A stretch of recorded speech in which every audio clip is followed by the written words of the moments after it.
Welcome to the Own It Powercast, the place to be when you get serious about making big changes and accelerating growth in your life and in your relationships. Finally create the life you've always wanted, living life on your own terms.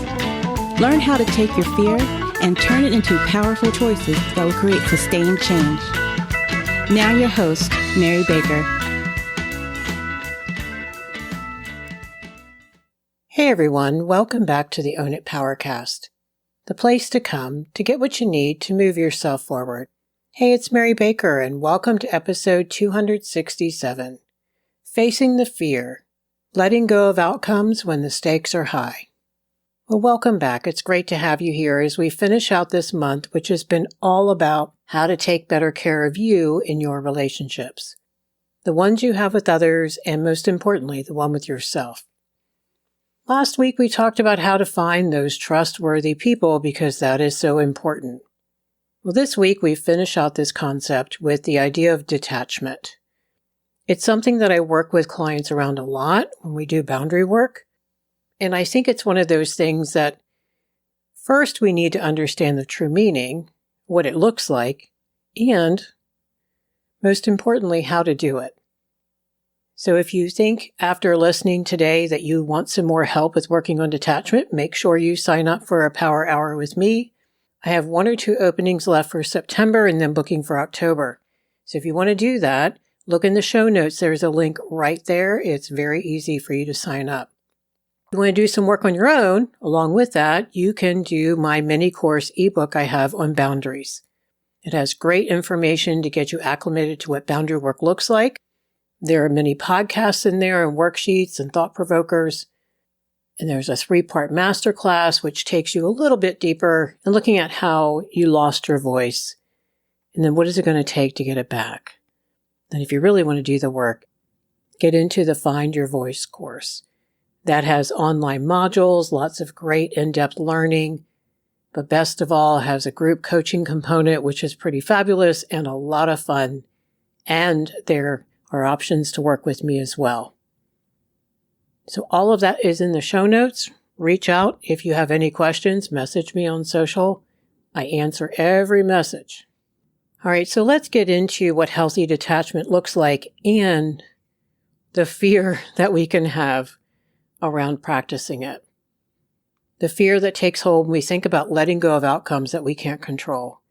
And I know for many of us, especially those with any history of trauma, the idea of detachment feels impossible and sometimes terrifying. But what does letting go even really mean? And why is it so hard when the stakes are high? So today we're going to take a look at that. We're going to look at why detachment feels so difficult. We're going to look at how it interplays and is actually perhaps a part of the bargaining stage of grief, and what letting go really means. So today we are diving into detachment, and more specifically, the fear that grips us when we think about letting go of outcomes.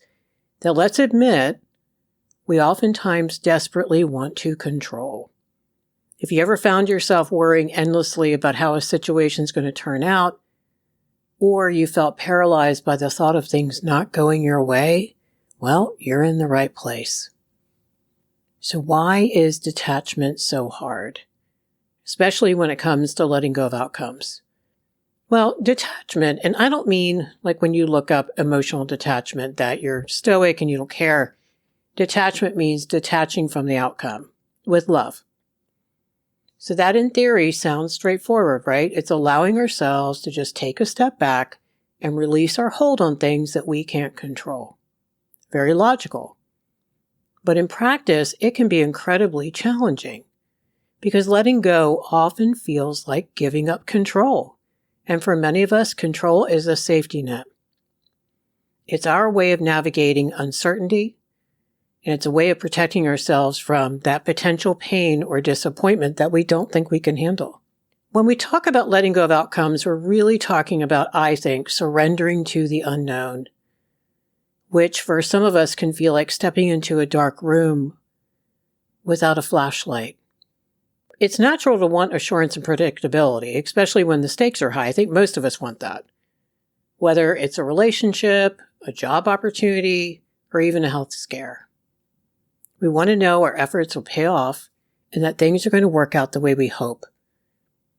And that we won't be left dealing with disappointment all the way down the continuum to tragic loss and everything in between. And the higher the stakes, the harder it is. So first, it's really important to acknowledge that this struggle with detachment is a very universal experience. We all have things in our lives that we hold on to tightly. The people we love, the big outcomes, our identities, because they make us feel safe. They make us feel valued. They help us feel secure. But the reality is that the more we cling, the more anxious and fearful we become, and we know that. And we can get caught in a cycle of trying to control things that are often beyond our reach. This is especially true, I think, for those who have experienced trauma in the past, because for them, the need to control outcomes can feel even more pressing, of course, because it's a way to prevent future hurt or chaos. That's what your brain is doing. It doesn't want you to touch a hot stove twice. But here's the thing, detachment is not about indifference. It's not about not caring, and it's not selfish. It's about finding that balance between caring deeply and recognizing what is and isn't within our control. I think it's really also about learning to sit with the discomfort of that uncertainty. And here's the kicker. Learning to trust that we can handle whatever comes our way, even when the path forward isn't clear, even when it could be a bad outcome. So that's what we're going to be looking into today.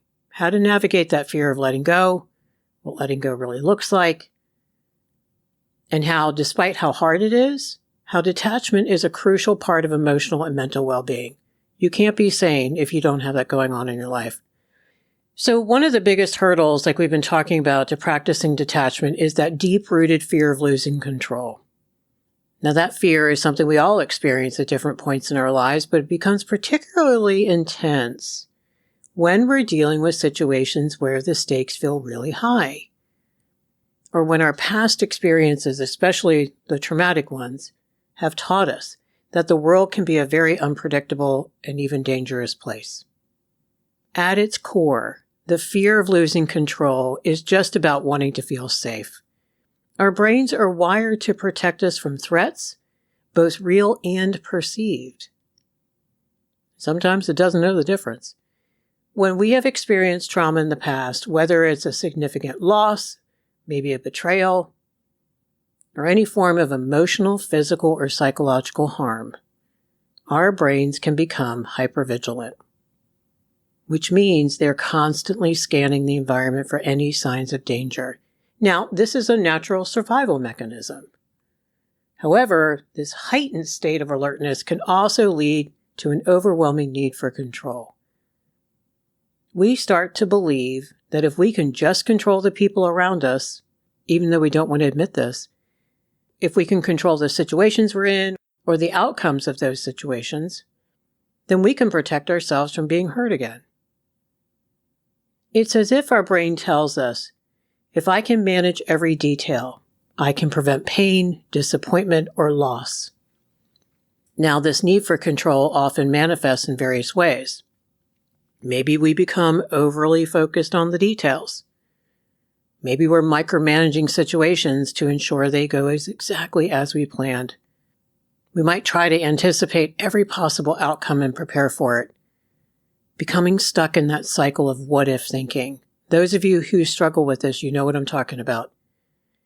Or we might attempt to control the people in our lives, believing that if we can just make them behave in a certain way, we can avoid conflict or pain, not just for us, but for them too. And if there's trauma in your past, it's really going to mess with your sense of safety and predictability in the world. Come on, when you've been through experiences where you felt completely powerless or out of control, especially if you were younger, of course you would feel that because kids don't have a lot of power. It's only natural that you would try to regain a sense of power and control in other areas of your life. Your brain is doing what it is designed to do to protect you.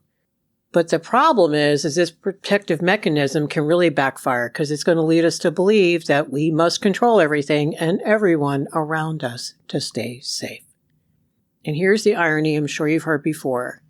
The more we try to control, the more out of control we feel.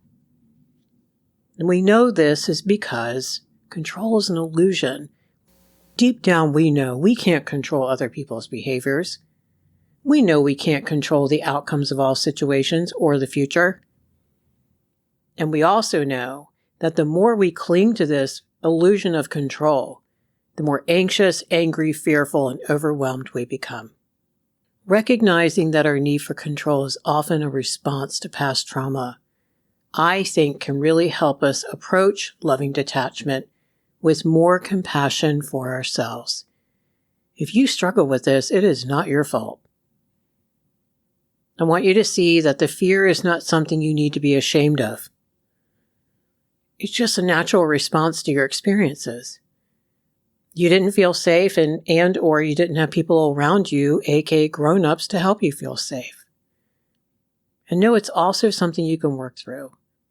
It is a process. It does take time and patience and 3 forward and 2 back. But if you begin acknowledging your fear and just gently challenge your need for control, you can start to practice letting go even when it's really hard.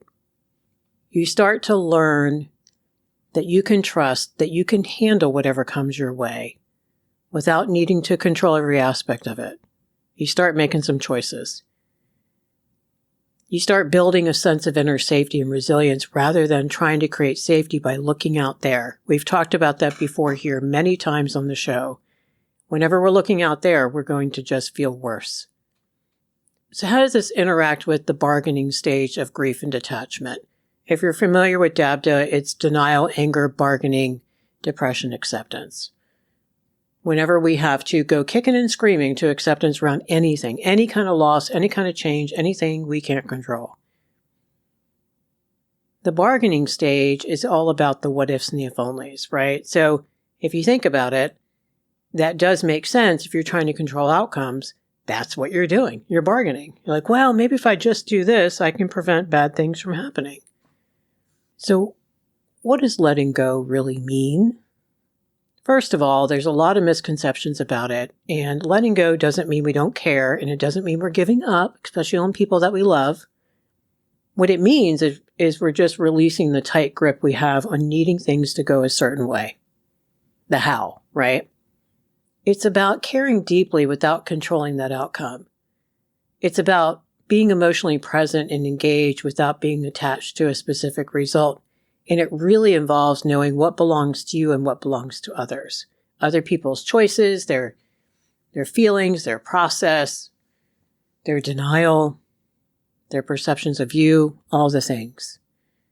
So what does that look like in action? It looks like, let's say, in our personal relationships, maybe letting go of trying to change your partner's behavior or needing them to be a certain way. Instead, bring it back to yourself and focus on what's going on with me around that.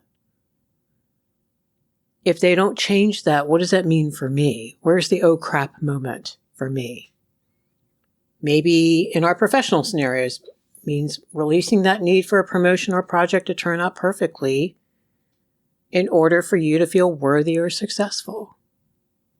Maybe there's things that have happened in your life that you have no control over. Maybe a health diagnosis.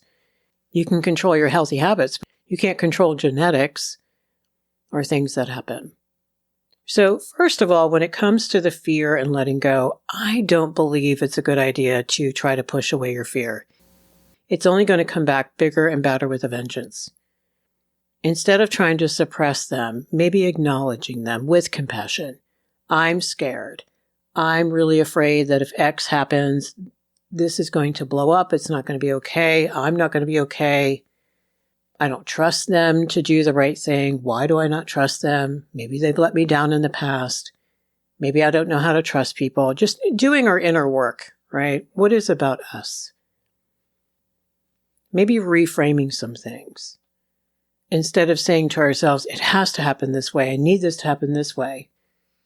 I work with clients around saying, I'm going to be okay no matter what happens, first of all. And second of all, maybe I can figure out like what really matters and what I can let go of, right? As long as everyone comes out in the situation healthy and in one piece, I'm okay. If they get there late to the party, whatever, I can let go of that. So there's an example of reframing things. And I think prioritizing what really matters and what do you need to let go of. The other thing that's really important in order to do this work is healthy support that you hear me bark about all the time because it matters. You're not going to be able to work on letting go unless you have some healthy, safe people around you. Join our Facebook group if you don't have anybody. We're there every Wednesday night talking about this stuff. We're here to support you. I'm here to support you. So we're letting go of the outcomes. We're not letting go of how we show up. We're not saying that we're not going to do anything, that we're not going to care. We're just going to figure out what is within our control, really.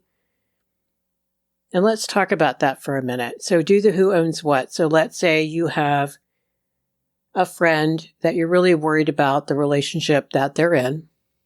You can't control that. You can't control your friend's choices. But what can you do? First, you can do some grief work, right?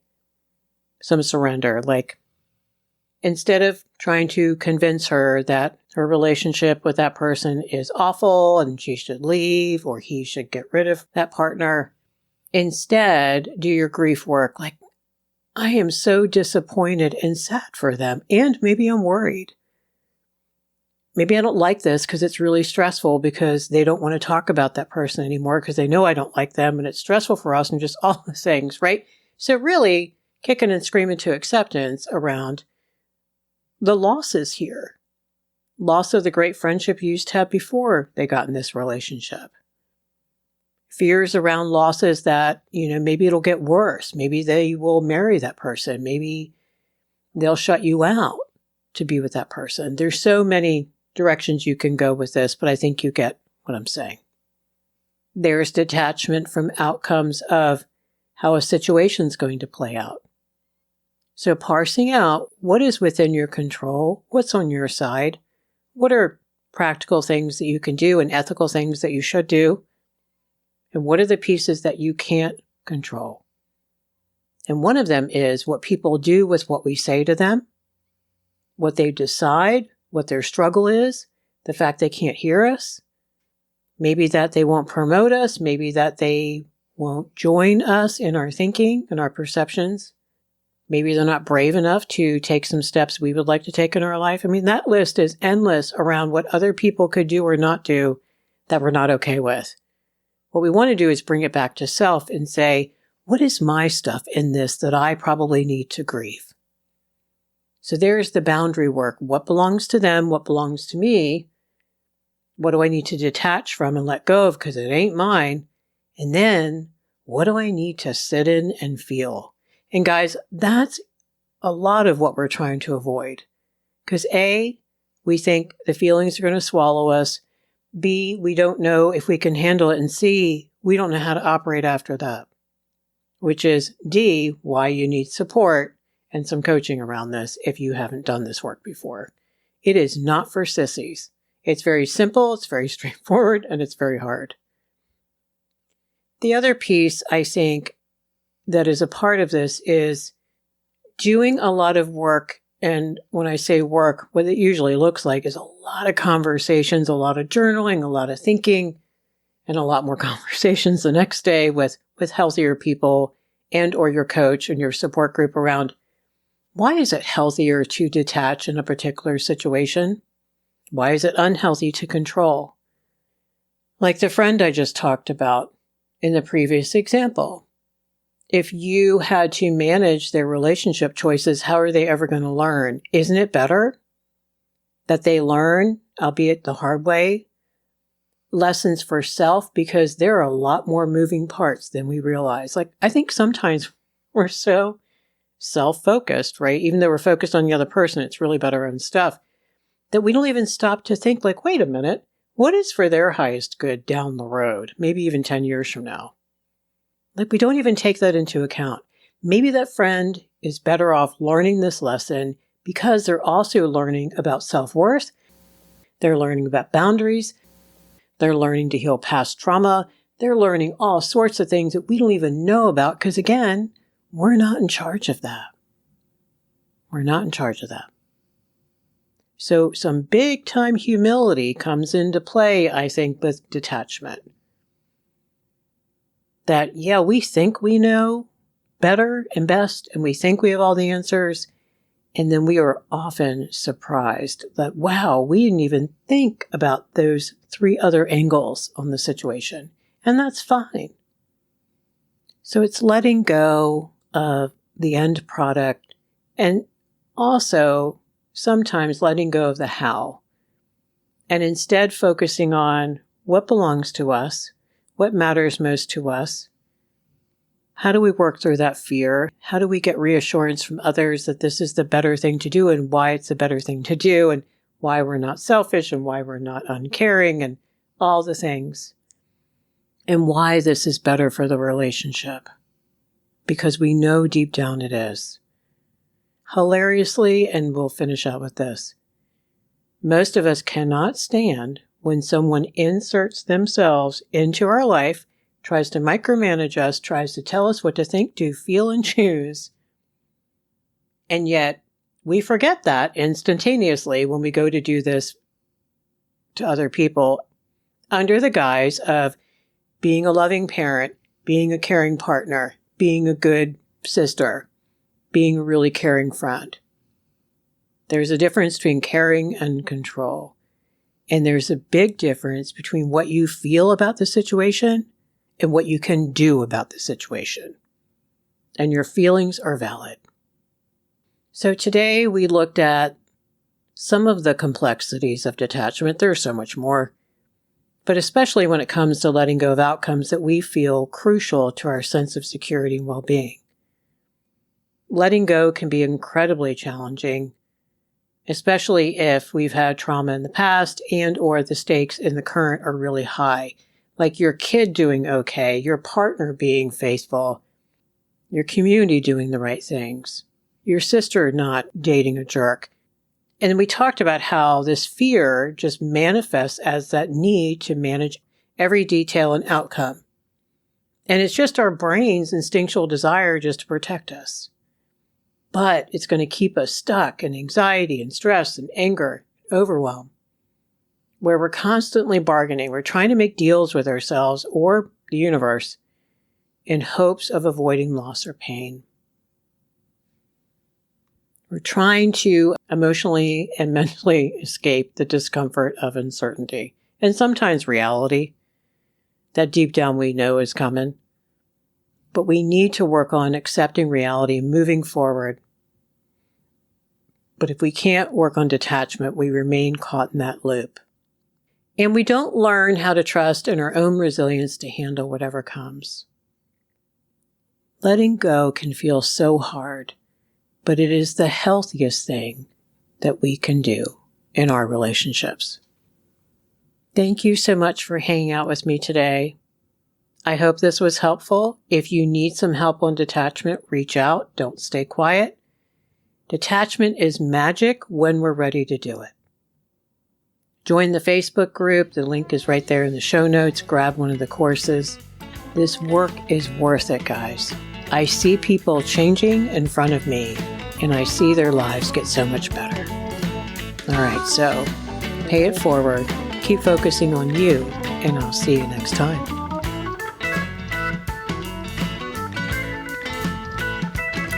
We hope you took away some useful insights and tools you can begin using right away. If you did, please leave a positive review and share on your social media. Because could you imagine if everyone in your life really got it together? Remember, own it now, so you can really own it later.